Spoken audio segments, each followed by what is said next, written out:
begini ya, yang ketika datang ke suatu tempat acara itu, saya tidak takut untuk diri saya sendiri, tapi takut panitia itu bermasalah. Bermasalah bagaimana? Ya setelah saya pulang kan dia yang bertanggung jawab itu. Nah kalau saya sih udah biasa. Udah biasa bagaimana? Ya udah biasa Diancam untuk, mungkin. ya artinya kita orang Banten itu udah biasa. Secara genetik kita telah teruji untuk menjadi orang-orang yang siap untuk menghadapi apapun. Jadi secara mentalitas untuk menyampaikan hasil telaah kajian itu ya sudah matang.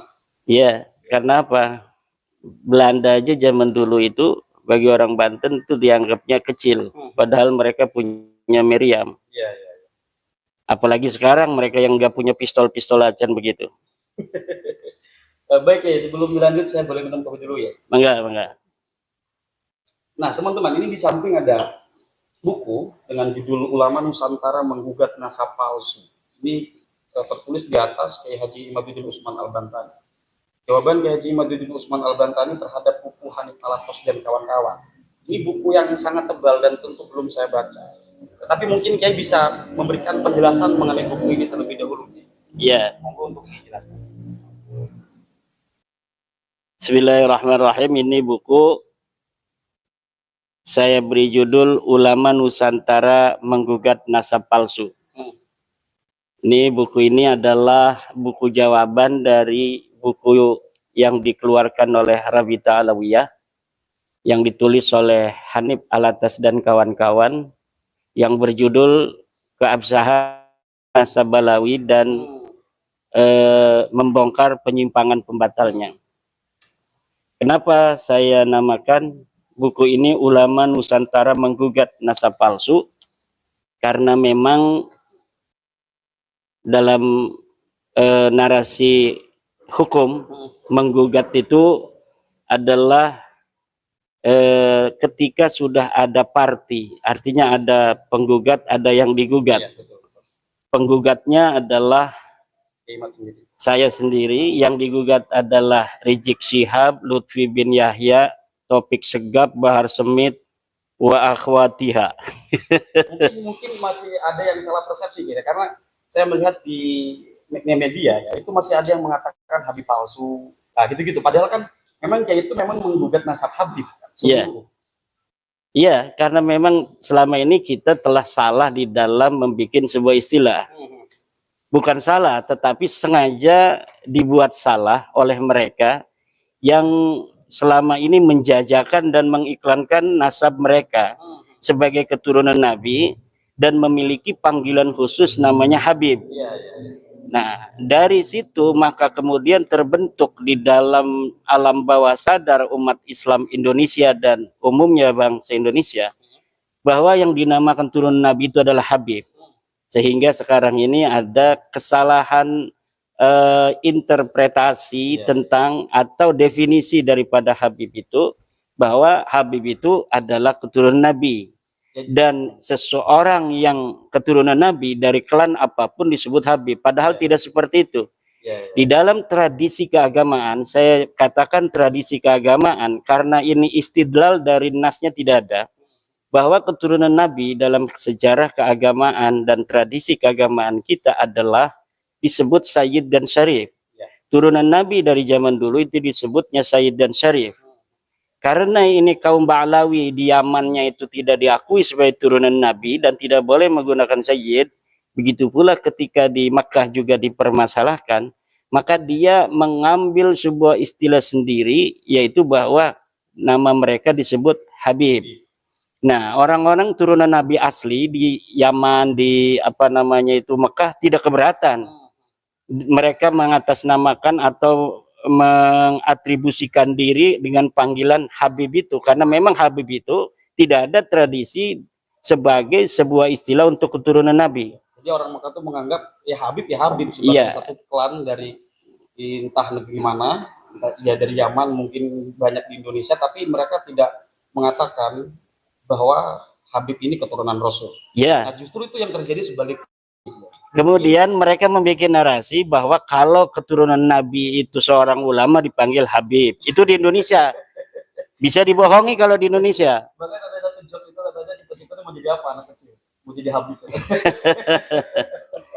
Oke, ya, kita balik lagi ke buku ini ya. Mungkin ada argumentasi yang konkret lah mengenai buku setebal ini. Iya. Mungkin sebelumnya saya ingin tanya dijual apa gimana, Ki? Ini udah ada di marketplace, di Shopee dan lain sebagainya. Di yang jual penerbit di sana di Yogyakarta dan di Klaten. Jadi bukan Yai sendiri yang? Iya, bukan. Kita Jadi ya ini nulis dan menghibahkan itu. Menghibahkan pada teman saya. Ya. Nah, monggo ya disebutkan argumentasi-argumentasi paling tidak beberapa yang mungkin bisa diberikan kepada netizen. Iya. Saya selesaikan dulu tentang judul dulu ini. Ulama Nusantara menggugat nasab palsu. Nah, kenapa saya menggunakan menggugat? Karena sudah ada tergugat yaitu Balawi.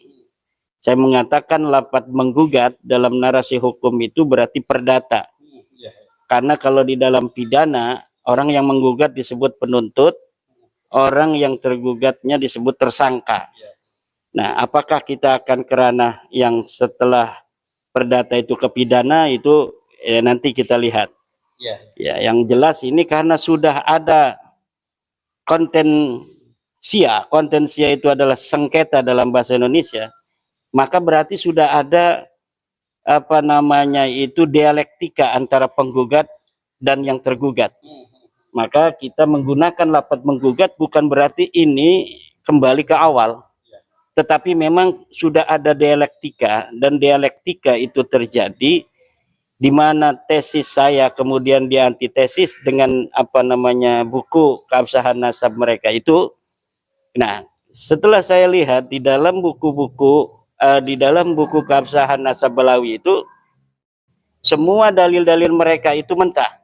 Tidak ada satupun apa yang ada di dalam buku keabsahan nasab Balawi karangan Hanif Alatas dan kawan-kawan itu dalil yang bisa untuk menjawab keterputusan nasab mereka. Termasuk Gus Romel Abbas. Ya, di dalamnya kan ada dia termasuk salah satu penulis. Narasi-narasi yang sekarang ini dibangun oleh apa namanya Romel Abbas, walaupun sudah tidak mendapat perhatian publik, karena ternyata masyarakat ini sudah 80%-an se-Indonesia ini mungkin sudah tidak percaya Balawi itu sebagai cucu Nabi. Kalau NU kan sudah 99%. Ini NU bagaimana ya? Apakah NU secara struktural, pengurus? Ya, pengurus dan kultural itu udah nggak percaya pada Balawi cucu Nabi. Adapun narasi-narasi yang terbangun, ada pembela dan sebagainya itu karena kasihan saja. Karena kasihan saja. Kasihan dong orang selama ini lahir jadi cucu Nabi, masa mau mati jadi mantan cucu Nabi begitu. Tapi gini Kiai kan tadi sudah mengatakan banyak hal tentang dialektik. Ini sebetulnya Kiai ini karena mungkin netizen masih menganggap Kiai Imad Al-Kamuri debat di sini nggak datang, diundang di sini nggak datang nih. Mungkin Kiai bisa memberi penjelasan bahwa Kiai itu sebetulnya mau berdiskusi, mau Kiai. Ya, saya udah nantang berkali-kali. Nah, itu di dalam buku ini nanti ada bagaimana apa namanya itu kronologi dari pembatalan-pembatalan itu. Apakah betul pembatalan itu berasal dari saya atau pembatalan itu berasal dari mereka? Kita kan yang menjadi tergugatnya adalah Balawi yang diwakili secara organisatoris oleh Rabita Alwiyah.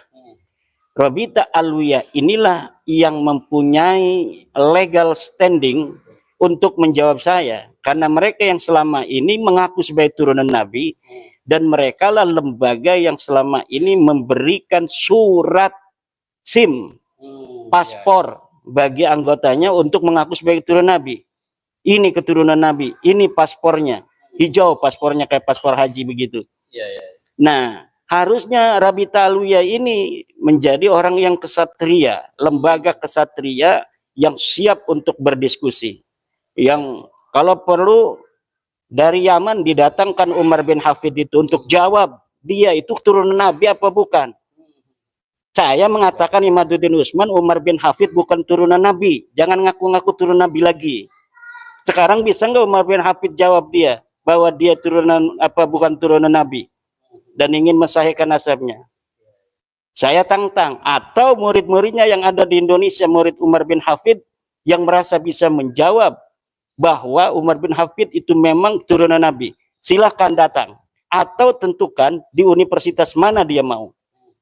Kalau saya dulu pernah melihat Yai itu di kanal siapa saya lupa, bahwa Yai siap berdiskusi bahkan 1 melawan 20 asalkan dilakukan di universitas. Iya, Artinya itu harus dilakukan secara akademik ya. Ya, secara akademik. Kenapa? Kalau akademik itu ada jurinya.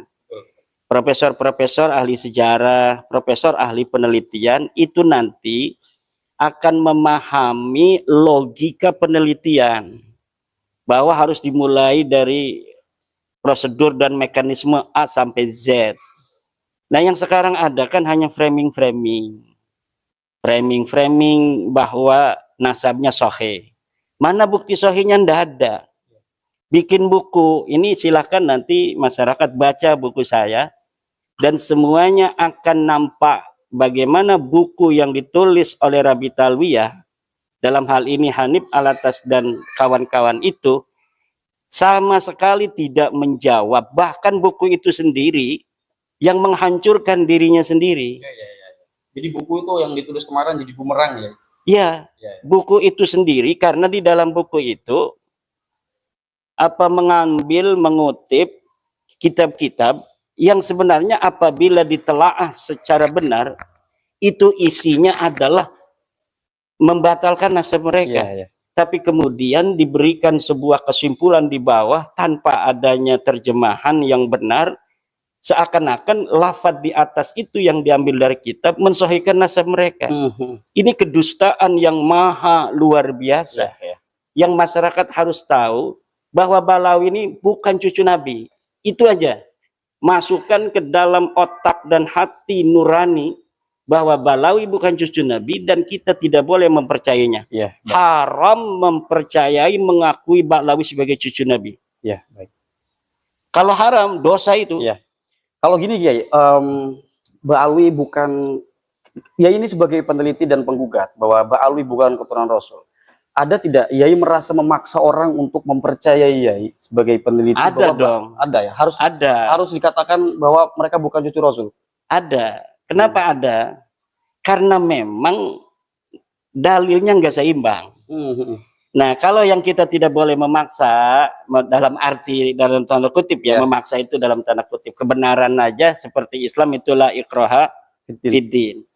Tapi untuk saudara-saudara kita ini yang kayak Faiz, Kiai Faiz, Syukran Mahmud yang kemarin di CNN, dia bisa baca kitab. Tapi kenapa dia membela nasab Balawi dengan husnudzon saja? Inilah orang-orang yang saya kira harus bertobat itu. Dia yang sebetulnya mampu beristidlal. Kemudian dia meninggalkan istidlal. Ini hukumnya la yajuz, haram. Orang-orang awam itu akan ikut pada dia dalam kesesatan.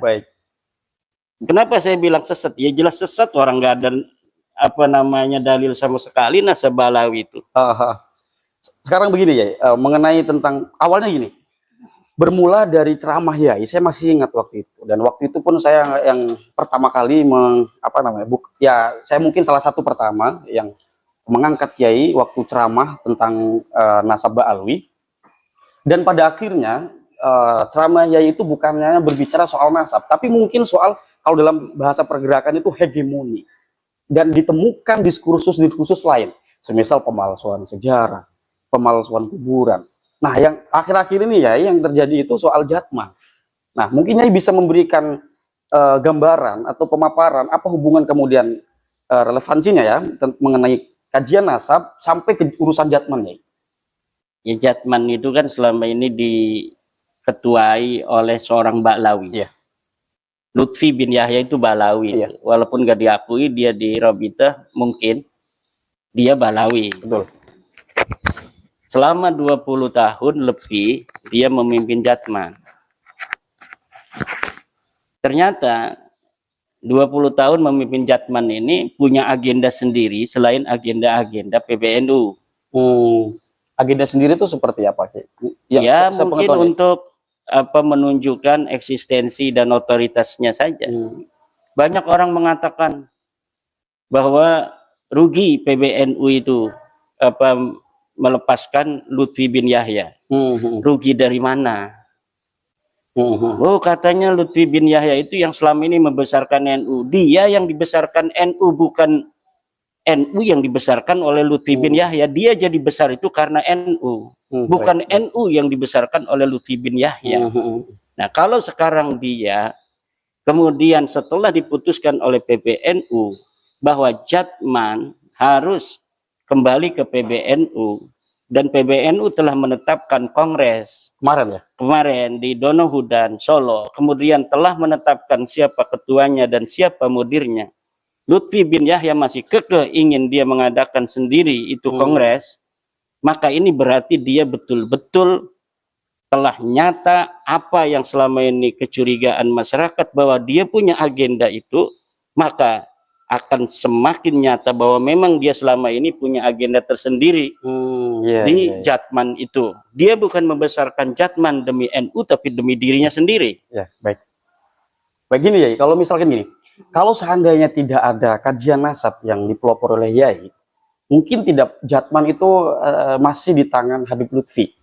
Ya mungkin sekali, nggak bakal berani itu yang husnudon itu semakin takut itu kalau tidak ada kajian nasab ini. Kalau sekarang ini dia husnudon itu yang ngomong husnudon itu bohongan. Husnudon, padahal hatinya nggak percaya.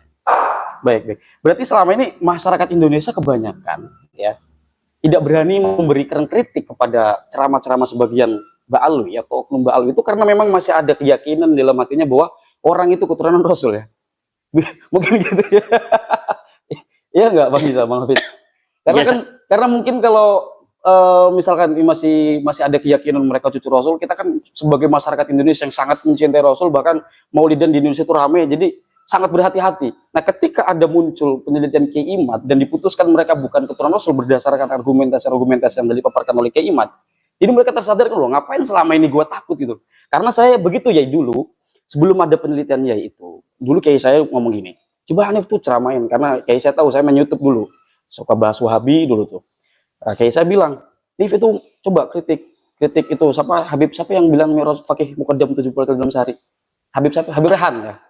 Saya bilang nggak berani.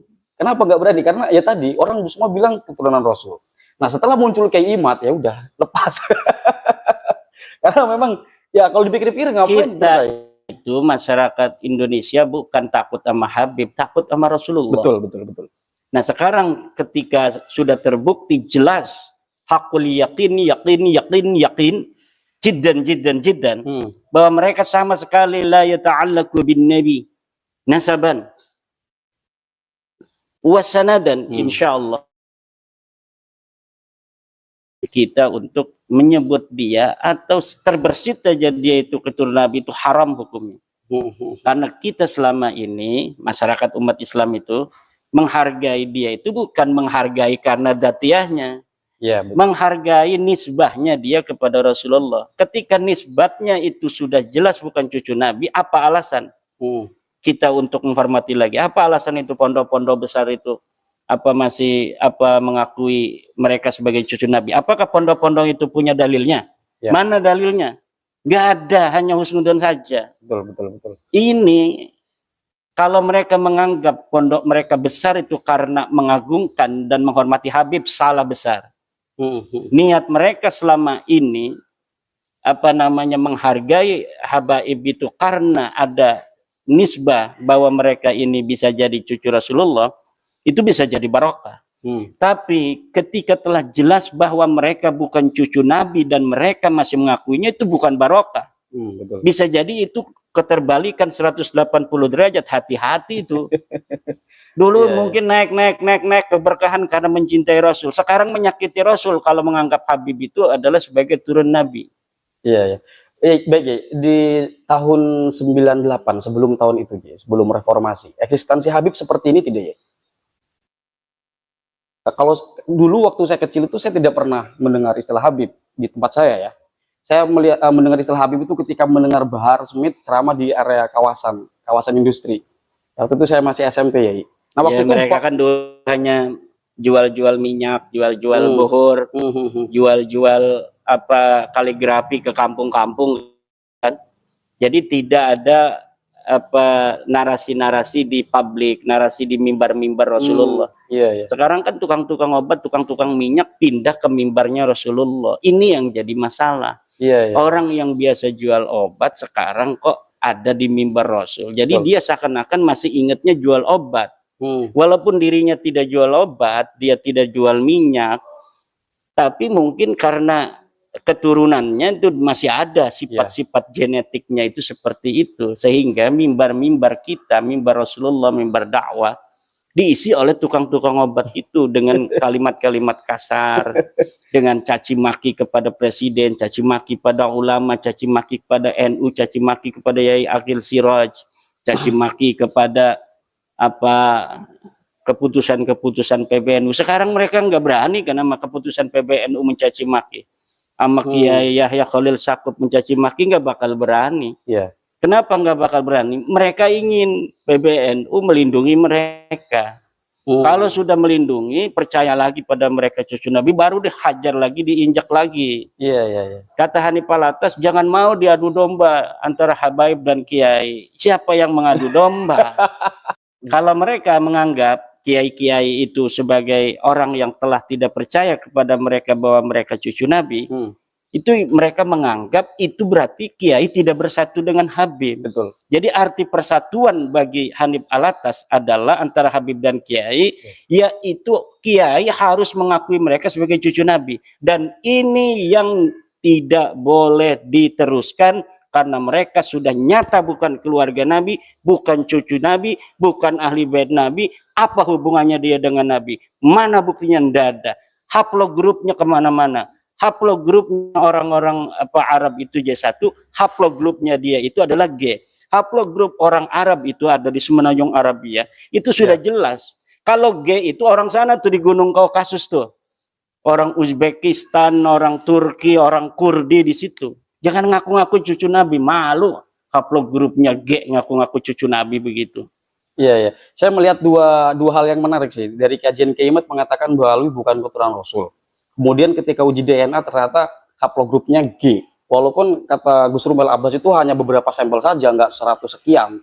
Itu menurut Kiai gimana? Tapi walaupun kemarin tuh ada di Padusuka TV Habib siapa itu? Habib siapa Kiai itu? Habib Agus ya. Yang haplogrupnya G juga tuh. Jadi mungkin nggak di Habib ini berani tes DNA. Ya kalau mereka berani tes DNA, nanti kita akan petakan. Ayo Rizik Syihab tes DNA, apa hasilnya? Oh G, minggir. Lutfi Yahya ayo tes DNA, G, minggir. Rumel ayo tes DNA, Habib Rumel, R, pinggir lu sana. R ikut-ikutan sini. Gus Rumel apa G? R dia. Oh udah tahu. Udah tahu dari pengakuan dia. Oh iya. Ayo ini Tengku Kori L sana dulu. Oh ini apa A sana Nabi Adam berarti tuh. Ya begitu aja. Nanti kalau ada misalnya Bahar Smith hasilnya J1, sini dulu kita teliti nasabnya. Betul. Kalau sudah tes DNA-nya J1 Bahar Smith, kita baru teliti susunan nasabnya berdasarkan ilmu nasab dan ilmu sejarah. Kalau awalnya sudah G begitu, udah nggak usah di apa namanya itu dibahas-bahas lagi.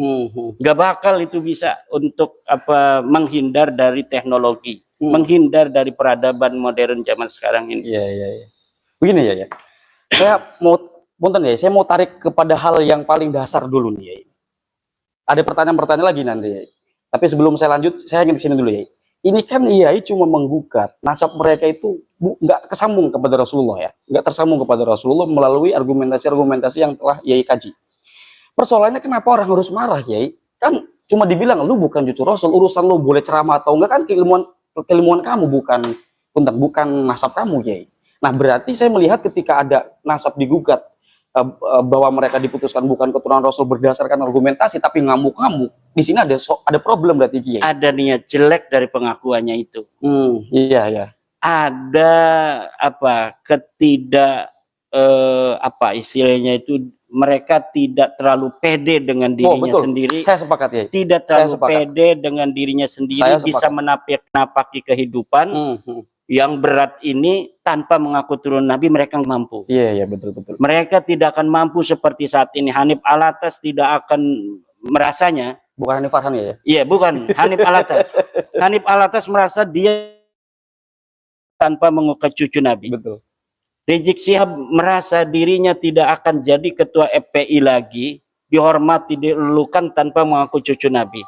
Lutfi bin Yahya merasa bahwa kalau sudah diputuskan oleh negara atau oleh institusi manapun bahwa mereka bukan cucu Nabi, dia menganggap tidak pede bahwa dia akan bisa untuk mencapai derajat-derajat yang telah mereka capai hari ini.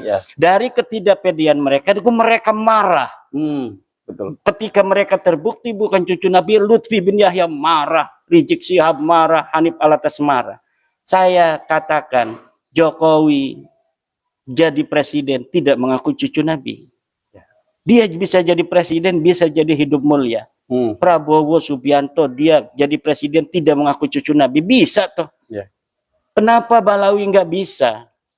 Saya juga cucu Nabi ya. Punten. Karena yang dibicarakan itu kan keilmuan, dan keilmuan itu adalah yang dia katakan ajaran keislaman. Ya mestinya kan harus percaya diri dengan apa yang dia katakan,